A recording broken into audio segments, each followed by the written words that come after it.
জানিয়ে দেবে এখনকার বাছাই করা স্থানীয় সংবাদ। প্রথমে হেডলাইন্স। মুরগির মাংস ডিমে আপাতত নিষেধাজ্ঞা নয়, বার্ড ফ্লু আতঙ্কের মধ্যে নির্দেশিকা স্বাস্থ্য দপ্তরের। তাপপ্রবাহের সরকারি নির্দেশ মেনে সময় বদল সম্ভব নয় জানালো একাধিক স্কুল কর্তৃপক্ষ। রাজভবনের বাইরে শুভেন্দুকে রুখল পুলিশ। রাজ্যের রিপোর্ট তলব রাজ্যপালের। কাজ করুন না হলে পথ ছাড়ুন। ওড়িশা থেকে শিক্ষা নিয়ে ঘনিষ্ঠ মহলে বার্তা অভিষেকের। মেলোনির ডাকে সাড়া দিয়ে G7 সামিটে যোগ দিতে ইটালি রওনা দিলেন মোদি। বিপর্যস্ত সিকিমে অনির্দিষ্টকালের জন্য বন্ধ 10 নম্বর জাতীয় সড়ক। আজকে হাজারো পর্যটক। পার্থের শরীর ভালো নেই, এসএসকেমে চিকিৎসা করাতে চেয়ে চিঠি প্রেসিডেন্সি জেল কর্তৃপক্ষের। বিস্তারিত খবরে যাওয়ার আগে ভিডিওটিতে লাইক দিয়ে চ্যানেলটি সাবস্ক্রাইব করে রাখুন। বার্ড ফ্লুর আতঙ্কের মাঝে নির্দেশিকা জারি করে রাজ্যের অবস্থান স্পষ্ট করল স্বাস্থ্য ভবন। বৃহস্পতিবার স্বাস্থ্য ভবনে একটি সাংবাদিক বৈঠক করেন স্বাস্থ্য সচিব নারায়ণ স্বরূপ নিগম এবং প্রাণী সম্পদ বিকাশ দপ্তরের অতিরিক্ত মুখ্য সচিব বিবেক কুমার। সেখানে সচিবদের তরফে বলা হয়, ডিম, মাংস, পোল্ট্রি জাতীয় খাবারে কোনো বাধা নেই। এমনকি তারা এও জানান, রাজ্যের যে দুজনের শরীরে বার্ড ফ্লু সংক্রমণ হয়েছে, কিভাবে এবং কোথা থেকে ভাইরাস তাদের শরীরে ঢুকেছে তাও স্পষ্ট নয়। তবে এই রাজ্য থেকে যে ভাইরাস তাদের শরীরে প্রবেশ করেনি তাও স্পষ্ট করেছে স্বাস্থ্য দপ্তর। প্রাণী সম্পদ বিকাশ দপ্তরের অতিরিক্ত মুখ্য সচিব বিবেক কুমার বলেন, এপ্রিল-মে মাসে 1728 জনের নমুনা পরীক্ষা করা হয়েছিল, যার মধ্যে মালদাতে পরীক্ষা করা হয়েছে 390টি নমুনা, কিন্তু এর মধ্যে একটিতেও বার্ড ফ্লুর অস্তিত্ব পাওয়া যায়নি। এই পরিসংখ্যান দেওয়ার পাশাপাশি তিনি আরও বলেন, সম্প্রতি যে 2 শিশুর পরীক্ষার নমুনায় 4 ধরনের ভাইরাস মিলেছে, তাদের মধ্যে একজনের বার্ড ফ্লু দেখা গিয়েছে। সেটা ইনফ্লুয়েঞ্জা হলেও লো প্যাথোজেনিক। এমনকি কোনো সোর্স আমাদের রাজ্যে নেই, তাই কোথা থেকে এসেছে বলতে পারবো না। এ কারণেই বলা হচ্ছে, হাঁস, ডিম, মুরগি অর্থাৎ পোল্ট্রি জাতীয় খাবারে কোনো বাধা বা নির্দেশিকা নেই। তীব্র তাপপ্রবাহের জেরে নাজেহাল বঙ্গবাসী। অত্যাধিক গরমে অস্বস্তি বাড়িয়েছে আর্দ্রতা। 1.5 মাস গরমের ছুটি শেষে গত 10 জুন স্কুল খুলেছে। তবে পরিস্থিতি বিবেচনা করে রাজ্য সরকার এবং মধ্যশিক্ষা পর্ষদের তরফে স্কুলগুলিকে গরমের কথা মাথায় রেখে ক্লাসের সময় পরিবর্তনের অনুরোধ করা হয়েছে। মূলত দুপুরের বদলে স্কুলগুলিকে সকালে এগিয়ে নিয়ে আসার কথা বলা হয়েছে। এদিকে তাতেই সমস্যার কথা জানিয়েছে একাধিক স্কুল কর্তৃপক্ষ। শহর কলকাতার পাশাপাশি বহু স্কুলে প্রাইমারি ক্লাস সকালে, সেকেন্ডারি ক্লাস শুরু হয় দুপুরে। তাই কোনোভাবেই সময় পরিবর্তন করা সম্ভব হচ্ছে না বলে জানিয়েছে বেশ কিছু স্কুল কর্তৃপক্ষ। এই বিষয়ে হিন্দু স্কুলের প্রধান শিক্ষক শুভ্রজিৎ দত্তের বক্তব্য, আমাদের 10:35 পর্যন্ত প্রাথমিক থেকে 4র্থ শ্রেণীর ক্লাস চলে। এরপর 10:40 থেকে শুরু হয় 5ম থেকে দ্বাদশ শ্রেণীর ক্লাস। তাই কোনোভাবে দুপুরের ক্লাসকে এগিয়ে আনা সম্ভব নয়। একসঙ্গে সকলের ক্লাস নেওয়া সম্ভব নয়, সেই পরিকাঠামো স্কুলে নেই। শুধু তাই নয়, সংস্কৃত কলেজিয়েট স্কুল, মেট্রোপলিটন স্কুলের মতো বহু স্কুলেই সকালের দিকে মেয়েদের ক্লাস হয়, দুপুরে শুরু হয় ছেলেদের। তাই তাদের পক্ষেও সময় পরিবর্তন করা একরকম অসম্ভব। পার্ক ইনস্টিটিউশনের প্রধান শিক্ষক সুপ্রিয় পাঁজা বলেন, আমরা সময় পরিবর্তন করতে পারবো না, তবে ক্লাসের মধ্যে 3 বার বিরতি দিচ্ছি, যাতে ওই সময় পড়ুয়ারা চোখে মুখে জল দিয়ে এবং জল খেয়ে আসতে পারে। অন্যদিকে টাকি বয়েজ স্কুলের প্রধান শিক্ষিকা স্বাগতা বসাকের গলাতেও একই সুর। কোনোভাবেই সময় পরিবর্তন করা সম্ভব নয় বলে জানিয়ে দিয়েছেন তিনি। স্কুলে কুলারের ব্যবস্থা করার পাশাপাশি পর্যাপ্ত পরিমাণে জলের ব্যবস্থাও রয়েছে। অন্যদিকে টাকি গার্লসের 3 তলায় সব পড়ুয়াকে নামিয়ে আনা হয়েছে 1 তলার হল ঘরে। সেখানে তাদের ক্লাস চলছে, কিন্তু সময় কোনোভাবে বদল করতে পারছেন না। সময় পরিবর্তন নিয়ে বেতুন কলেজিয়েট স্কুলের ভারপ্রাপ্ত প্রধান শিক্ষিকা শবরী ভট্টাচার্য বলেন, আমাদের স্কুলের সময় বদলানোটা একটু মুশকিল, কারণ সকাল 7টা থেকে সকাল 10:30 পর্যন্ত প্রাথমিক বিভাগ চলে। 10:40 থেকে ষষ্ঠ এবং দ্বাদশের ক্লাস শুরু হয়। আবার অতগুলো ক্লাসরুম নেই যে আমি সব ক্লাসকেই সকালে নিয়ে আসতে পারবো, তাই এটা করা যাবে কিনা একটু ভাবতে হবে। ভোট পরবর্তী হিংসায় আক্রান্তদের পরিবারের 400 জনকে নিয়ে রাজভবনের উদ্দেশ্যে যাচ্ছিলেন বিরোধী দলনেতা শুভেন্দু অধিকারী।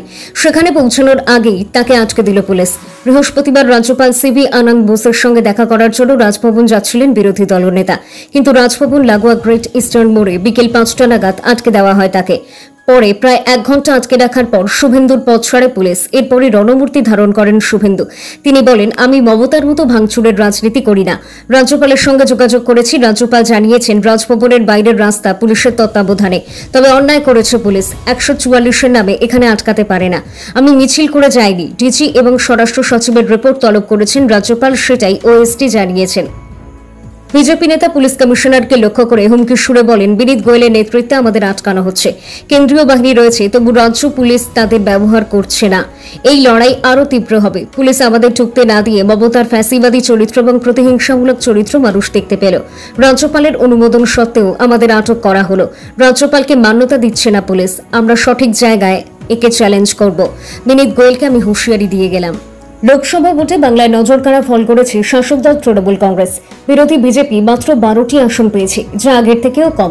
এদিকে প্রতিবেশী রাজ্য ওড়িশায় গেরুয়া ঝড়ে প্রায় ফিকে হয়ে গিয়েছে 24 বছরের বিজু জনতা দল বা বিজেডি জমানা। এই শিক্ষা নিয়ে কাজ করার কথা জানিয়েছেন তৃণমূল কংগ্রেসের সর্বভারতীয় সাধারণ সম্পাদক অভিষেক বন্দ্যোপাধ্যায়। বুধবার তিনি চিকিৎসার কারণে সাময়িক রাজনীতি থেকে বিরতি নিচ্ছেন বলে ঘোষণা করেছেন। এর মধ্যেই ঘনিষ্ঠ মহলে দলীয় নেতামন্ত্রী জনপ্রতিনিধিদের জন্য কড়া বার্তা দিলেন তৃণমূল কংগ্রেসের সর্বভারতীয় সাধারণ সম্পাদক অভিষেক বন্দ্যোপাধ্যায়। এক্ষেত্রে তার বক্তব্য স্পষ্ট, কাজ করো নয়তো পথ ছাড়ো। ঘনিষ্ঠ মহলে অভিষেক জানিয়েছেন, পঞ্চায়েত পৌরসভা থেকে মন্ত্রী সব ক্ষেত্রেই এই নীতি গৃহীত হওয়া উচিত। এক্ষেত্রে তার সাফ কথা, নাম যতই বড় হোক না কেন পারফরমেন্সই শেষ কথা বলবে। কার্যক্ষেত্রে পারফর্ম করতে না পারলে সরে যেতে হবে। G7 শীর্ষ সম্মেলনের অধিবেশনে যোগ দিতে ইটালি উড়ে গেলেন প্রধানমন্ত্রী নরেন্দ্র মোদী। আমন্ত্রিত দেশ হিসাবে G7 সম্মেলনে এবার অংশগ্রহণ করছে ভারত। আর ইটালি যাওয়ার আগে প্রধানমন্ত্রী নরেন্দ্র মোদী বৃহস্পতিবার জানিয়েছেন, এই সম্মেলনের নজর থাকবে কৃত্রিম বুদ্ধিমত্তা, শক্তি, আফ্রিকা এবং ভূমধ্য সাগরের দিকে। তৃতীয় মেয়াদে প্রধানমন্ত্রী হওয়ার পর প্রথম বিদেশ সফরে ইউরোপের দেশটিতে রওনা হওয়ার আগে বিবৃতি দিয়েছেন প্রধানমন্ত্রী মোদী। 13 থেকে 15 জুন ইটালির আপুলিয়া প্রদেশের বোর্গো এনগাজিয়ায় বিলাসবহুল রিসর্টে অনুষ্ঠিত হতে চলেছে G7 শীর্ষ সম্মেলন।